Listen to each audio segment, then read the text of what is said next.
నమస్తే, నేను ప్రియా. తెలుగు న్యూస్కి స్వాగతం.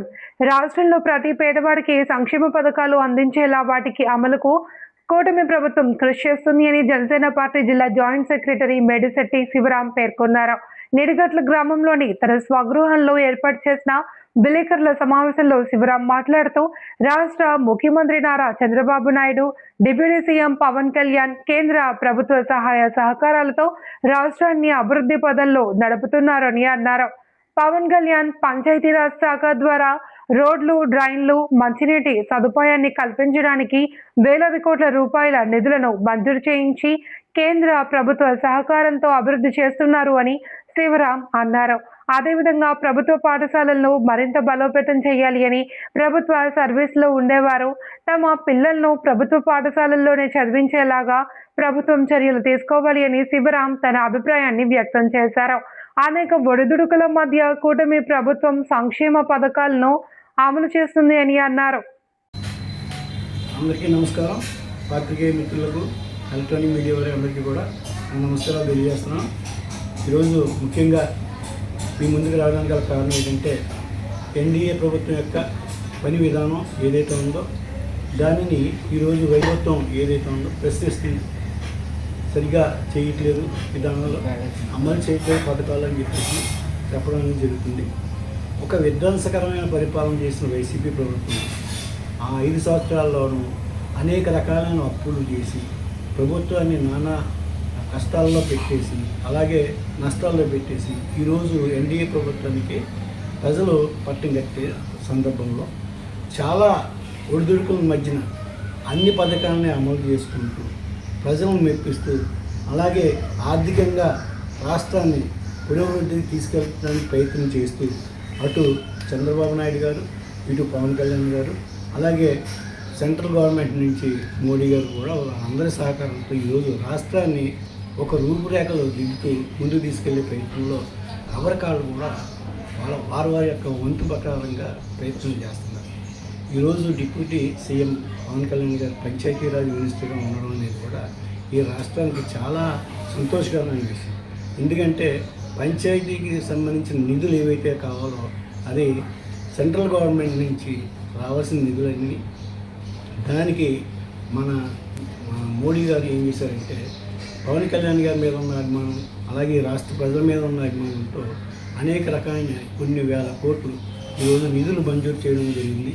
అలాగే ప్రతి గ్రామంలోనూ కూడా మంచినీరు ఉండాలనే ఒక ఉద్దేశంతో ఖచ్చితంగా ఈ 800 కోట్ల చొప్పున ఈరోజు ఒక ప్రణాళికని సిద్ధం చేశారు. అలాగే ప్రతి గ్రామంలోనూ కూడా విద్య, వైద్యం, వసతులు అన్నీ కూడా ఖచ్చితంగా ఉండాలి. రోడ్లు, డ్రైనేజీలు అన్నీ కూడా అన్నీ బాగుండాలి. ఇవన్నీ కూడా చేయాలంటే ఆర్థిక పరిస్థితి కావాలి రాష్ట్రానికి. కాబట్టి పథకాలు ఇవ్వలేదన్న ఒకే ఒక్క సాగుతో వైసీపీ ప్రభుత్వం ఈరోజు మాట్లాడుతుంది. 5 సంవత్సరాల అవకాశం ఇచ్చారు మీకు. 5 సంవత్సరాల్లో జగన్మోహన్ రెడ్డి గారు చేసిన పరిపాలన ఏ రకంగా చేశారు? ఒక పక్కన లిక్కర్ మాఫియా, ఇసుక మాఫియా, అలాగే ప్రభుత్వ ఆస్తుల్ని తాకట్టు పెట్టేసి ఈరోజు లక్షల కోట్ల అప్పుల్లో రాష్ట్రాన్ని ముంచేసి ఈరోజు 11 సీట్లకు పరిమితం చేసిన ప్రజలకి ఏ విధంగా మీరు సమాధానం చెప్పగలరు అనేది మేము అడుగుతున్న ప్రశ్న. అలాగే ఎన్డీఏ ప్రభుత్వం ఖచ్చితంగా ఈ రాష్ట్ర అభివృద్ధి ముఖ్య ధ్యేయంగా, అలాగే ముఖ్య ఉద్దేశంగా అటు చంద్రబాబు నాయుడు గారి విజనరీతోనూ, ఇటు పవన్ కళ్యాణ్ గారి యొక్క ఆశయాలు ఏవైతే ఉన్నాయో ఖచ్చితంగా ఈ రాష్ట్రాన్ని ముందుకు తీసుకెళ్లే అవకాశం ఖచ్చితంగా ఉంటుందని ఈ ప్రజలందరూ నమ్ముతున్నారు. అలాగే రాబోయే 15 సంవత్సరాల్లో కూడా ఈ ప్రభుత్వం కలిసిమెలిసి ముందుకెళ్ళే అవకాశం కూడా ఖచ్చితంగా ఉన్నది. దీంట్లో ఎటువంటి సందేహం లేదు. ఖచ్చితంగా ప్రజలందరూ కూడా వారి యొక్క ఆలోచనలు డైవర్ట్ చేయడానికి, ఇప్పుడు వచ్చే లోకల్ బాడీ ఎలక్షన్లో ప్రజల యొక్క ఆలోచనని డైవర్ట్ చేయడానికి ఇప్పుడు రకరకాల జిమ్మికలు చేస్తున్నారు ఈ వైసీపీ ప్రభుత్వం. ఎవరిని నమ్మవలసిన పని లేదు. ఎందుకంటే పరిపాలనా విధానం చూసి నేర్చుకోవాల్సిన పోయి బెదిరింపులకి, అలాగే అది చేస్తాం, ఇది చేస్తాం, మిమ్మల్ని నరికేస్తాం, తోలు తీసేస్తాం, ఇలాంటి బెదిరింపులు ఇంతకుముందు చేశారు. మిమ్మల్ని పక్కన పెట్టేశారు. ఇది మాత్రం గుర్తుకు లేదా మీ అందరికీ? ఇప్పుడు మీరు చేయవలసింది ఏంటి? ప్రభుత్వం యొక్క ఏదైతే పథకాలు ఉన్నాయో అమలు జరుగుతున్నాయా లేదా, ఇంకా ఏం చేస్తే బాగుంటుంది అనే దానికి ప్రభుత్వానికి సలహాలు ఇవ్వండి, ముఖ్య సలహాలు ఇవ్వండి. అలాగే ప్రజల యొక్క అవసరాల్లో మీరు పాలు పంచుకోండి. కనీసం రేపు వచ్చే ఎలక్షన్లో ఎవరికో ఇంకో 10 మందికి ఎక్కువగా సీట్లు వచ్చే అవకాశం మీకు వస్తుంది, కానీ పరిపాలించే అధికారం మాత్రం మీకు రాదు. అది కల్లో మాట. ఎందుకంటే ఇంత విధ్వంసకరమైన పరిపాలన ఎప్పుడు కూడా ఏ రాష్ట్రంలో కూడా జరగలేదు, ఆఖరి బీహార్లో కూడా జరగలేదు. ఇలాంటి విధ్వంసకర పరిపాలన మీరు ఈ రాష్ట్రానికి అందించారు. కాబట్టి వైసీపీ ప్రభుత్వాన్ని మరొక్కసారి చెప్పేది ఏంటంటే, మీరు మమ్మల్ని ఈ యొక్క ఎన్డీఏ ప్రభుత్వం యొక్క విధానాలని, వారి పరిపాలించే విధానాన్ని చూసి నేర్చుకోండి. ఎంతో కొంత నేర్చుకుంటే మీకు 11 సీట్లతో పాటు ఇంకో 11 సీట్లు ఎక్స్ట్రా వచ్చే అవకాశం ఉంటుంది నేర్చుకోవడం వల్ల. లేదంటే ఆ 11 కూడా రావడం కష్టమని మేము ఒకసారి తెలియజేస్తున్నాం. అలాగే మన ప్రభుత్వానికి ప్రజల తరపు నుంచి కొన్ని సలహాలు ఇద్దామని ఒక ఆలోచనతో కూడా ఈరోజు ఈ ఏర్పాటు చేయడం జరిగింది. ప్రభుత్వ పాఠశాలలు ఉన్నాయి. ప్రభుత్వ పాఠశాలలో ఎంతోమంది క్వాలిఫైడ్ టీచర్స్ ఉన్నారు. క్వాలిఫైడ్ టీచర్స్లో పాఠశాలలో విద్యాభివృద్ధి చేయాలని ఎంతో ఆలోచనతో ప్రభుత్వం ఈరోజు ఒక ఆలోచన చేస్తుంది. ఇందులో భాగంగా చాలామంది విద్యార్థులు ప్రైవేటు స్కూల్లో లక్షలు కట్టి ఫీజులు కట్టి ఈరోజు ఇటు ప్రభుత్వానికి లాభం లేకుండా అటు ప్రజలకి లాభం లేకుండా ప్రైవేటు విద్యా సంస్థల వలన వాళ్ళు ఎక్కువగా లబ్ధి పొంది ఒక కార్పొరేట్ లెవెల్లో విద్యా వ్యవస్థలో అభివృద్ధి చెందుతున్నాయంటే అది కేవలం ప్రభుత్వ పాఠశాలల యొక్క వైఫల్యాల వలన ఇలాంటి జరుగుతుంది. అలాగే ఎవరైతే ప్రభుత్వంలో పనిచేస్తున్న ఎవరైతే ఉద్యోగస్తులు ఉన్నారో, అలాగే స్కూల్లో పనిచేస్తున్న టీచర్స్ కానీ, అలాగే ఏ గవర్నమెంట్ వ్యవస్థలో పనిచేస్తున్న ప్రతి ఎంప్లాయీ కూడా ఖచ్చితంగా గవర్నమెంట్ స్కూల్లో చదివించాలని ఒక పాలసీని తీసుకొస్తే ఖచ్చితంగా ఈ ప్రభుత్వ పాఠశాల అభివృద్ధి అనేది ఖచ్చితంగా జరుగుతుంది. అలాగే ఉన్న వాళ్ళు ఇప్పుడు ఎలాగైతే ప్రైవేట్ స్కూల్లో ఫీజులు కట్టి చదివించుకుంటున్నారో ఆ పిల్లలు కూడా రేపొద్దున ఈ స్కూల్లో జాయిన్ చేసే అవకాశం ఎక్కువ ఉంటుంది. లక్షలు పెట్టి ఈరోజు విద్యా వ్యవస్థ మీద టీచర్స్ రూపంలో ప్రభుత్వం చాలా డబ్బు ఖర్చు పెడుతుంది. ఆ ఖర్చును నిరుపయోగం కాకుండా ఉండాలంటే ఇలాంటి పరిపాలన వ్యవస్థ తీసుకొస్తే బాగుంటుంది అనేది ఒక సలహా. దీన్ని ఒక సలహాగా తీసుకుని ఏం చేస్తే బాగుంటుందో ప్రభుత్వం ఆలోచించాలని మరీ తెలియజేస్తున్నాం. ఈ గ్రామాలు అనేవి ప్రతి రాష్ట్రానికి కూడా పట్టుకొమ్మలు లాంటివి. ఈ గ్రామంలో కూడా చాలా అవినీతిమయంగా జరుగుతున్నాయి చాలా వ్యవస్థలు. ఈరోజు ఫిషర్మెన్ సొసైటీ యొక్క విధానం ఒకటి తీసుకోండి. దాంట్లో కొన్ని వందల మంది దాని మీద సొసైటీలో బతుకుతున్నారు. కానీ ఇందులో ఎవరు కూడా స్కిల్ లేబర్స్ లేకుండా ఉంటున్నారు.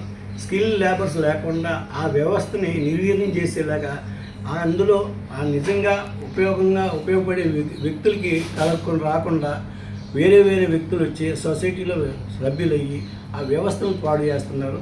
లాస్ట్ 2014లో మన తెలుగుదేశం గవర్నమెంట్ ఉన్న టైంలో ఫిషర్మెన్ సొసైటీ వాళ్ళకి వాళ్ళు ఇవ్వడం జరిగింది, చేపపిల్లలు ఇవ్వడం జరిగింది. అలాగే వాళ్ళందరికీ కూడా మోటార్ సైకిల్ ఇవ్వడం జరిగింది. ఈరోజు ఒక్క మోటార్ సైకిల్ కూడా ఒక్కరి దగ్గర లేదు. ఏమైపోయినాయి. అలాగే ఈ స్కిల్ లేబర్స్ అనేది ప్రతి సంవత్సరం కూడా ప్రభుత్వం ఫిషర్మెన్ సొసైటీ దగ్గర నుంచి ప్రభుత్వం ఏం చేయాలంటే స్కిల్ లేబర్స్ టెస్ట్ అనేది పెట్టాలి. సరైన వాళ్ళు ఇందులో ఉపాధి జరుగుతుందా లేదనేది కూడా మానిటరింగ్ జరగాలి. ఈ మానిటరింగ్ వల్ల ఏంటంటే ఫిషర్మెన్ వ్యవస్థ ద్వారా చాలామంది కూడా ఈరోజు మంచి లాభాలతో చెరువులు ఉన్నాయి, చాలా మంచి లాభాలతో నడుస్తున్నాయి. చాలా సొసైటీల్లో ఏం జరుగుతుందంటే ఈ సొసైటీలో ఉన్న చెరువులన్నీ కూడా బయట వ్యక్తులకి వేలంపాటు రూపంలో ఎక్కువ సొమ్ము వస్తుందని చెప్పేసి బయట వ్యక్తులు ఇచ్చేస్తున్నారు. అలాగే గ్రామంలో ఉన్న చెరువులన్నీ కూడా పొల్యూషన్ చేసేస్తున్నారు. వాళ్ళు బయట పాడుకున్న వ్యక్తులు ఎక్కువ డబ్బుతో పాడుకొని వాళ్ళు రకరకాల మేతలు అందులో చెరువులు వేసేసి నీటిని అంతా కూడా కలుషితం చేసేస్తున్నారు. ఇలాంటి వ్యవస్థలన్నీ కూడా చాలా విలేజ్లో చాలా అవసరమైన విషయం ఇది. దీని మీద కూడా ప్రత్యేక శ్రద్ధ చూపించాలని మాకు మన డిప్యూటీ సీఎం పవన్ కళ్యాణ్ గారికి విన్నవించుకుంటున్నాం. అలాగే విలేజ్లో ఉన్న వ్యవస్థలన్నీ కూడా ఒక్కసారి దీని మీద ఖచ్చితంగా మానిటరింగ్ జరగాలి. ఇటు మెడికల్ వ్యవస్థలో కానీ, అటు సచివాలయం వ్యవస్థలో కానీ, అలాగే సర్వేయింగ్ వ్యవస్థలో కానీ అన్ని చోట్ల కూడా రకరకాల మీకు మ్యానిపులేషన్ జరుగుతున్నాయి. ఇవన్నిటి మీద కూడా ప్రత్యేకమైన దృష్టి పెడితే ఈరోజు రాష్ట్రం చాలా అభివృద్ధి చెందే అవకాశం ఉంటుందని మీ అందరికీ తెలియజేస్తున్నాను. నిన్న వచ్చి మునిగొడవల్లో మన పుష్కర పనులు దాని నిమిత్తం మేము ఎమ్మెల్యే గారు అందరూ కలిసి ఇక్కడికి వెళ్ళడం జరిగింది. అక్కడ మునికొడవలో జరగాల్సిన అభివృద్ధి పనుల గురించి కూడా నేను ఎమ్మెల్యే గారు బత్తుల బలరామకృష్ణ గారు చర్చించడం జరిగింది. అలాగే పవన్ కళ్యాణ్ గారు ప్రత్యేకంగా దీని మీద ఇక పుష్కరాలకు సంబంధించి ప్రత్యేకంగా దృష్టి సారించడం వల్ల రేవులు ఏవైతే ఉన్నాయో పుష్కరాలకు సంబంధించిన రేవులన్నీ సీతానగర్ నుంచి రాజమండ్రి వరకు ఏవైతే రేవులు ఉన్నాయో అన్నిటి మీద ప్రత్యేకంగా మానిటరింగ్ చేయాలనే ఉద్దేశంతో ప్రతి నియోజకవర్గంలో ఉన్న ప్రతి ఎమ్మెల్యేకి తెలియజేయడం జరిగింది. దాని మీద ప్రత్యేకమైన ఏర్పాట్ల మీద దృష్టి మన రాజేంద్ర ఎమ్మెల్యే గారు పెట్టడం జరుగుతుంది.